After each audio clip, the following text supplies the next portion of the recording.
Mit navn det er Ditte Christiansen, og jeg er stifter og ejer af WeCycle Furniture.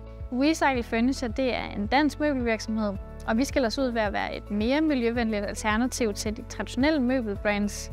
Det er vi blandt andet, fordi at vi kigger ind i alle led af vores supply chain og producerer alle vores møbler af 100% resttræ. Træet det kommer blandt andet her fra Bygma og bruges til vores Luna-bænk og vores ellerskammel, som ellers ville være blevet frasorteret og kasseret.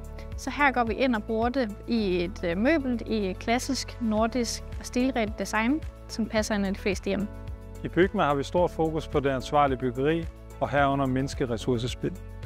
Vi er stolte af samarbejdet med WeCycle Furniture, hvor overskudstræ, som normalt kasseres, nu upcycles til designmøbler i høj kvalitet. Vi er bevidste om, hvad vi er gode til som Bygma. Derfor er samarbejdet med Ditte og WeCycle Furniture en fantastisk mulighed for at skalere vores indsatser inden for det ansvarlige byggeri. WeCycle Furniture det startede i min cykelkælder på Christianshavn. Jeg skalerede det til at få egen produktion i Dragør, hvor jeg producerede alle møblerne selv fra start til slut. Herefter er vi skaleret så meget, at jeg har fået outsourcet hele min produktion til Lemvig. Og i forbindelse med mit samarbejde med Bygma, så kan vi få leveret kvalitetsresttræ, hvor de har styr på alle certificeringer fra start til slut.